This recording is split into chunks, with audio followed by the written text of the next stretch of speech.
Hi hello నమస్తే guys, welcome to my channel. This is Anviraj. And ఇప్పుడు చూసారు కదా, RC 200 నడుపుతున్నా నేను ప్రజెంట్. ఈ RC 200 నిన్ననే తీసుకున్నాం బైక్ వచ్చేసి. అండ్ అతి కష్టం మీద ఒక 1 month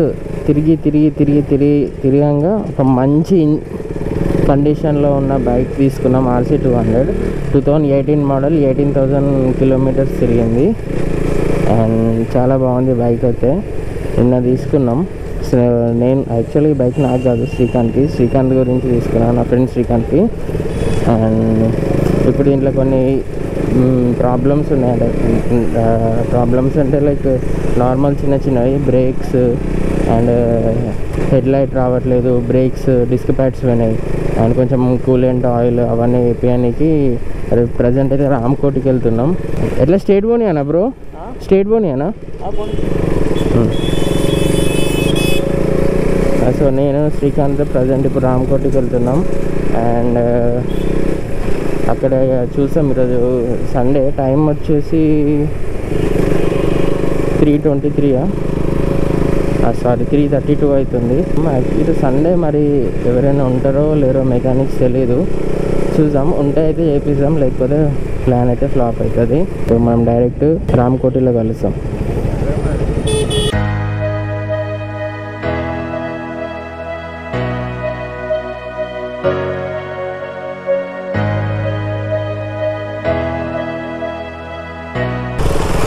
ఫైనల్గా రామ్కోటికి వచ్చినాం. ఇక్కడ ఏ షాప్లో చేపిద్దామని చూస్తున్నాం.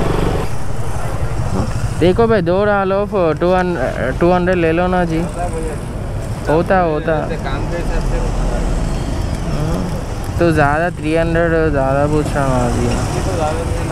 इसमें क्या क्या डैमेज है भाई गाड़ी में? कल ही लिया इसलिए पूछ रहा हूँ. हाँ, क्लच प्लेट और हाँ, वो कितना होता? 2,000-1,500 का. फिटिंग चार्जेस को ज़्यादा होते हैं. फारक का भी करना है. ये क्या हुआ फारक को? ये सील हो रहा पूरा जा रहा ना वाला गाड़ी जी को बस.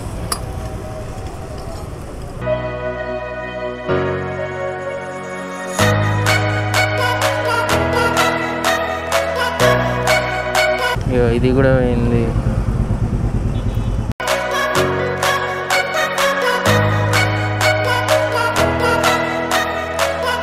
ऑयल है नहीं है.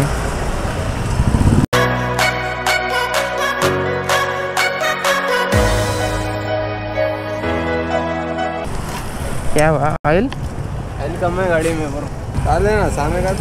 ये लीवर डला लो, एक मेजर किट डला इसमें का. हाँ, सही होना था एक बार. ठीक है, ये अच्छा है. अच्छा है. जब फारूक का करा देना. हाँ, अभी चला लो, अभी चलता डालो बोले तो ఏమంటారు అంటే ఇప్పుడైతే బాగానే ఉంది. ఎప్పుడైతే నువ్వు ఫారక్ చేపిస్తావో దాంతోపాటు చేపించుకో, ఈ లివర్ ఒకటి వేసుకో అని అంటుండు. ये इसका नहीं होता भाई, मेरे को मालूम है. क्लच इधर मिलता? कितना होता? क्लच लीवर और क्लच, अच्छा ब्रेक लीवर और क्लच. ब्रेक लीवर नहीं मिलता, खाली क्लच केबल मिल जाता.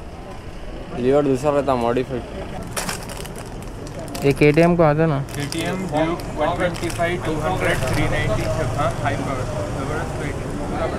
नहीं मान.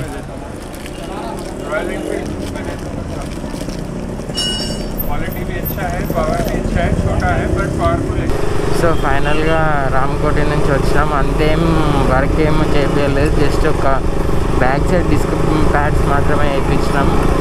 ఈరోజు సండే, షాప్స్ అన్నీ క్లోజ్ ఉన్నాయి. అండ్ ఇప్పుడు ఇంటికి వెళ్తున్నాం. కానీ ఘోరంగా ట్రబుల్ ఇచ్చింది. అది అసలు బండి మూవే అవుతలేదు. ఈ డిస్క్ ప్యాడ్ ఇది ముంగటికి జరిగినట్టుంది బ్రో. ఇగో చూడు, ఇక్కడ ఉంటుంది, ఇగో ఇక్కడ ఉంటుంది, ఇటు మూవ్ అయినట్టుంది. లేదా మరి అది కిందికి అసలు ఇగో ఇట్లా దొబ్బుదామంటే కూడా మూవ్ అవుతలే బండి. వాడిని కొట్టాలి మంచిగా. అలా ఇంకెప్పుడు రామకోటిలు ఇవ్వద్దు బ్రో, బండి తీసుకుపోవద్దు. వానికి వచ్చిరాని మెకానిక్తో గిట్లనే చేస్తాడు వాళ్ళు. ఇప్పుడు కిరణ్ మెకానిక్ని తీసుకురావాలి, ఈడనే ఉంటాడు. కిరణ్ బండి సర్వీస్ ఈయనే ఇస్తాడు. వేస్ట్ పని చేసినాం రామకోటిలు ఇచ్చి. పిన్ను అది లూజే ఉంటుంది, అది లాక్ బయటికి రాకుండా. కానీ కిరణ్ వస్తాం మెకానిక్ని తెప్పో.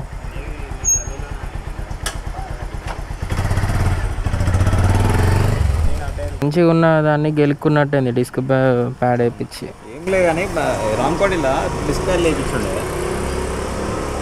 డిస్క్ ప్యాడ్ ఎంత అది అలా అంజాడు వాడు నట్టు ఫిట్ చేయలేదు, అది పట్టుకుంది మధ్యలో అయిపోయింది బండి. క్లోజా?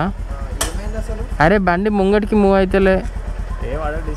డిస్క్ ప్యాడ్ వేసి డిస్క్ ప్యాడ్ పట్టుకొని ఉంది, అది ముట్టుకోక మస్తు వేడి ఉంది. ఎంత వేడి అంటే ఘోరంగా చేతులు కాలినాయి. అరే మళ్ళా క్లోజ్ అయితే ఏమైనా ఉంటే తేపో ఎవరి దగ్గరైనా మెకానిక్. ఆయన ఈరోజు సండే కదా బ్రో, ఇంటికన్నా చేస్తున్నా అంటాడు. ఈయన కూడా లిఫ్ట్ చేయట్లే. ఆయన ఉన్నాడా మన కాచిగూడ ఆయన దగ్గరైనా? ఆయన నెంబర్ అయినా ఉంటే ఫోన్ చేయి. అరే లూనా అయ్యావా? అరే కంపల్సరీ చూస్తేనే తప్పించి అది మరి ఆయన. అరే నేను ఫోన్ చేసింది ఎందుకు అన్న, మరి వస్తావా? లేడు, దగ్గరలో లేడంట, దూరం ఉందంట. అబ్బా వేరే మెకానిక్ ఎవరు లేరా? ఒకసారి రైల్వే ట్రాక్ సైడే చూడాలి, అక్కడ ఉంటే ఉంటారు, లేదంటే లేదు. ఆడు గిది లూజ్ చేసిండు బ్రో. గిది ఇది టైట్ చేసిండు కదా, నాకు తెలిసి అదే ఎఫెక్ట్ అనుకుంటా. ఆయిల్ తీసిండు ఆడు, వేయలే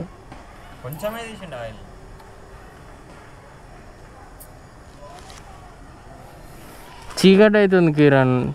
ఈయనే కూర్చొని ఉంటే ఎట్లా? ఎవరినైనా తీసుకురావాల్సిందే మెకానిక్ని.